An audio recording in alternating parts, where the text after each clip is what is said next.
अस्सलाम वालेकुम जेमिनाइज, मैं हारिस अज़मी प्रोफेशनल एस्ट्रोलॉजर आपकी खिदमत में हाजिर हूँ इस हफ्ते की अहम एस्ट्रोलॉजिकल रिसर्चेस के साथ। जेमिनाइज, आपका रूलिंग प्लैनेट मरकरी इस हफ्ते 29 अगस्त को आपके चौथे घर में हाउस ऑफ लग्जरीज में दाखिल हो जाएगा और फिर 31 अगस्त को नया चांद, नए साल का इस्लामिक न्यू ईयर का न्यू इवेंट आपके यहाँ 4th हाउस में होगा। तो ये इस हफ्ते की दो अहम खबरें हैं, दो अहम इवेंट्स हैं। मरकरी अगर चौथे घर में हो और आपका रूलिंग भी हो तो रूलिंग है हो क्या, और इस चौथे घर में अपीयरेंस की वजह से आपका इस वक्त टूल ऑफ सक्सेस आपका माइंड बनेगा। जब से आपका यूरेनस आपके 12th हाउस में गया है तब से बेहतरीन टाइम शॉर्ट टर्म स्टार्स की वजह से अब शुरू होगा 29 अगस्त को। कुछ सितारे पिछले हफ्ते आपको एडवांटेज देना शुरू हो गए थे। उन एडवांटेजेस में जो मेजर एडवांटेज था थोड़ा रिकॉल करते हैं ताकि इस हफ्ते की प्रेडिक्शंस को पिछले हफ्ते की प्रेडिक्शंस के साथ मिलाकर जो मैं एलेबरेट करना चाहता हूं, जो आपको समझाना चाहता हूं, वो फिर आप अच्छे अंदाज से समझ पाएंगे। वैसे मरकरी जब चौथे घर में आएगा तो उसके अकेले का ही 4th हाउस में होना एक बड़ा इवेंट है, एक बड़ी कामयाबी है। लेकिन उस चौथे घर में सिर्फ मरकरी या मून ही नहीं है, उसमें सन ऑलरेडी मौजूद है 24 अगस्त से, उसमें वीनस ऑलरेडी मौजूद है 22 अगस्त से, उसमें मार्स ऑलरेडी मौजूद है 18 अगस्त से।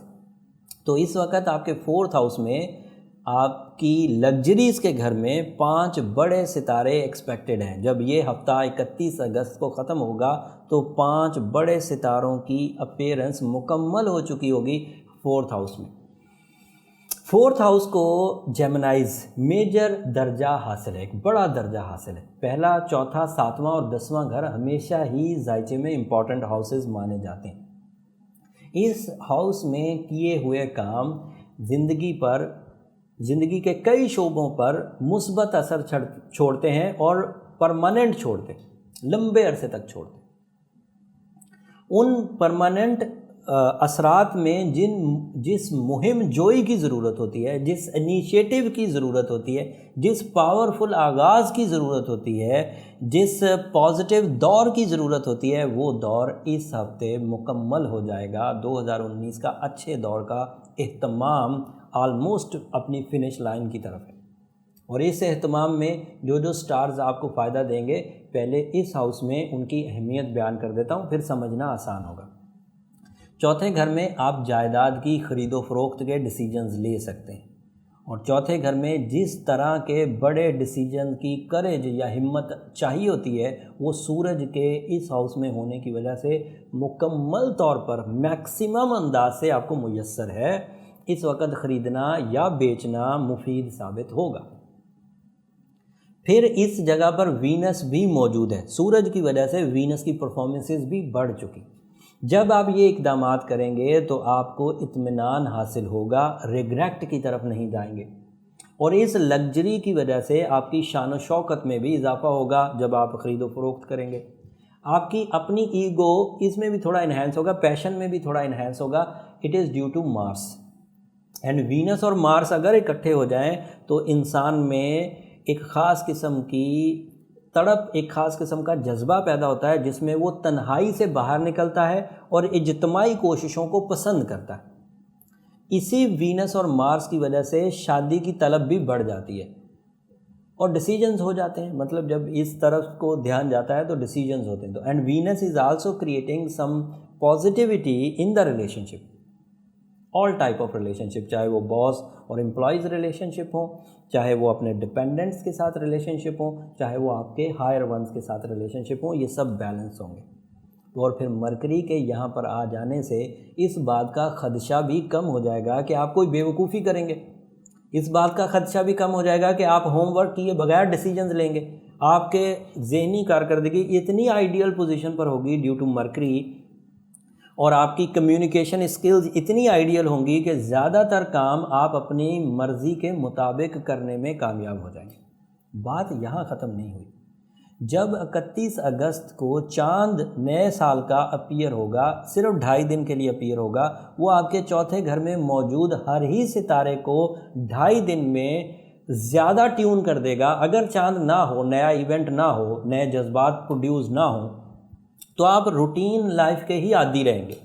बट अगर चांद नया होगा, ऑब्वियसली होगा, तो उसकी वजह से सूरज आपके अंदर ज़्यादा तवानाई पैदा करेगा, ज़्यादा रास्ते दिखेंगे और ज़्यादा हरारत पैदा होगी उन रास्तों पर चलने के लिए।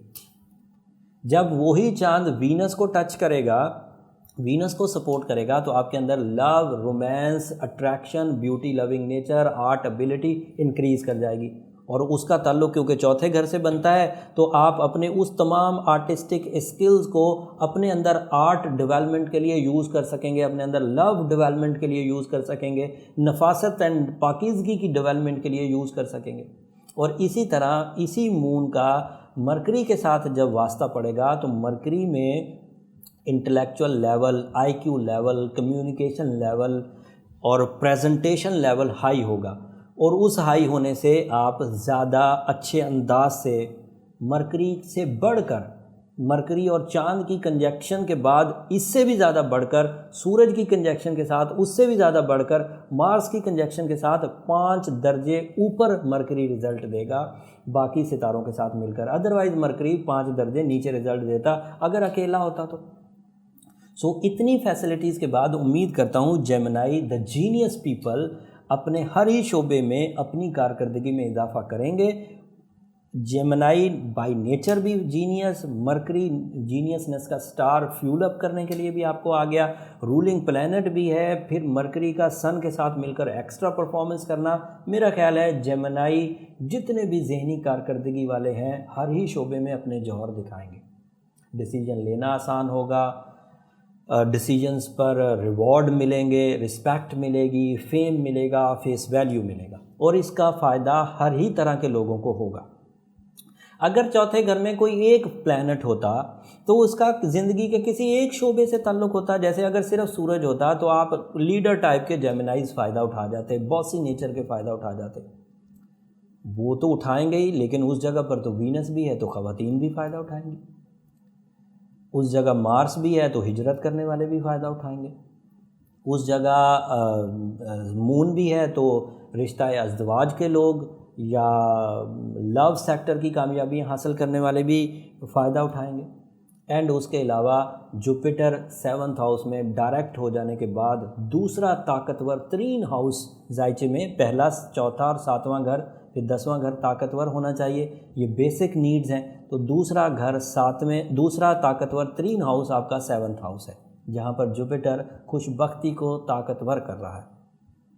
अगर ये सपोर्टिव स्टार्स आपके लिए तालीमी कारकर्दगी, तिजारत की कारकर्दगी, रिलेशनशिप की कारकर्दगी, ज़हनी काबिलियत की कारकर्दगी में इजाफ़ा कर रहे हैं, तो जुपिटर वहाँ खुशबख्ती में इजाफ़ा कर रहा है। इस एतबार से आपको किसी और दूसरे सितारे की अच्छी पोजीशन पर होने की ज़रूरत नहीं है, आप अच्छी फॉर्म में ही खुद से चल रहे हैं। और इसका चलना आपके लिए अगले कुछ दिनों में अपनी पॉजिटिविटीज़ दिखा देगा, आपको किसी की गवाही की ज़रूरत नहीं पड़ेगी। अलबत्ता ऐसे जेमिनीज़ अभी भी ट्रबल महसूस करेंगे जो डिप्रेशन का ऑलरेडी शिकार हैं, और सैटर्न उनके यहाँ कुछ प्रॉब्लमेटिक भी है। सैटर्न 8वें घर में है एंड वहाँ पर वो है तो रेट्रोग्रेड, लेकिन 8वें घर में उसकी पोजीशन इतनी पावरफुल नहीं होती, और उस पावरफुल पोजीशन, उस मनफी पोजीशन की वजह से इन्हें लिटिगेशंस का सामना, बहस और तकरार का सामना करना पड़ सकता है। अपोजिशन ज़्यादा मिलेगी, लोग मुखालफत करेंगे। उस एक सितारे की वजह से बाकी सब प्लैनेट्स डिस्टर्ब हो सकते हैं, इसलिए अगर इसे बैलेंस कर दिया जाए तो 6 के 6 प्लैनेट आपको फ़ायदा देने के बिल्कुल एज पर हैं। एंड जेमिनीज़ को डिस्टर्बेंस नहीं चाहिए होती, दे आर सेंसिटिव आल्सो। अगर वो डिस्टर्ब रहेंगे तो अच्छे परफॉर्मर नहीं होते, इसलिए अपनी डिस्टर्बेंसेस को जितनी जल्दी हो सकता है, चाहे स्पिरिचुअल कवानीन से रिकवर करिए, चाहे साइंटिफिक कवानीन से रिकवर करिए। स्पिरिचुअल कवानीन पर अगर चलना चाहते हैं तो सूरह यासीन की 2nd लास्ट आयत बहुत अच्छा रिजल्ट देगी। मेरे आजमूदा है, अगर 13 दफ़ा भी पढ़ दी जाए तो बहुत अच्छा है। और अगर या मुसब्बिबुल असबाब कसरत से पढ़ा जाए 113 दफ़ा या उससे भी ज़्यादा, तो उससे आपके ये जो शॉर्ट टर्म स्टार्स हैं जो कुछ ही हफ्तों के लिए आपकी ज़िंदगी में हैं, या मुसब्बिबुल असबाब पढ़ने से ये लॉन्ग टर्म रिजल्ट्स देंगे। और अगर अपना साइंटिफिक रेमेडी की तरफ जाना चाहें तो ओवरऑल जेमिनीज़ एमरल्ड वेयर करके बहुत अच्छे रिजल्ट्स ले सकते हैं। बट ये ओवरऑल रेमेडी है। मैं हमेशा ही प्रिस्क्राइब करता हूँ कि एक दफ़ा अपना इंडिविजुअल चार्ट ज़रूर बनाइए, उससे आपकी स्ट्रेंथ पता चल जाएगी और उस स्ट्रेंथ के मुताबिक कोई परमानेंट रेमेडी आपके साथ आपको मिल जाएगी।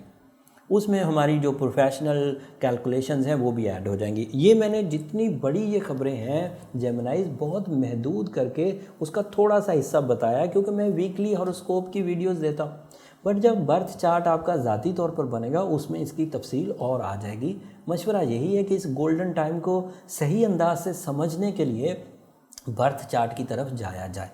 बहरहाल ये आपका अपना निजी डिसीजन है। मैं अब आखिरी बात आपसे दरख्वास्त करके फिर आपसे इजाज़त चाहूँगा। जब भी इस दी हुई इन्फॉर्मेशन से ज़िंदगी में ज़रा सा भी सुख हासिल करें, कोई आसानी हासिल करें, किसी परेशानी से बचें, तो मुझे अपनी दुआओं में ज़रूर याद रखिएगा। और हाँ, आपके ताउन की वजह से ये चैनल, ये एस्ट्रोलॉजिकल फोरम, ये एस्ट्रोजेम ऑफिशियल यूट्यूब चैनल आपके ताउन से इस वक्त पाकिस्तान का सबसे बड़ा फोरम, एस्ट्रोलॉजिकल फोरम बन चुका हुआ। अगर आपका ताउन यही चलता रहा तो इंशाल्लाह हम लोग वर्ल्ड वाइड भी सबसे ऊपर आ जाएंगे। जाते जाते चैनल को सब्सक्राइब कर दीजिएगा। अगले हफ्ते इससे ज़्यादा अच्छी खबरें हैं। नया साल तलू हो चुका होगा, मुहर्रम शुरू हो चुका होगा। मैं अगले हफ्ते और तफसील बयान करूँगा। तब तक के लिए इजाज़त दीजिए। अल्लाह निगहबान।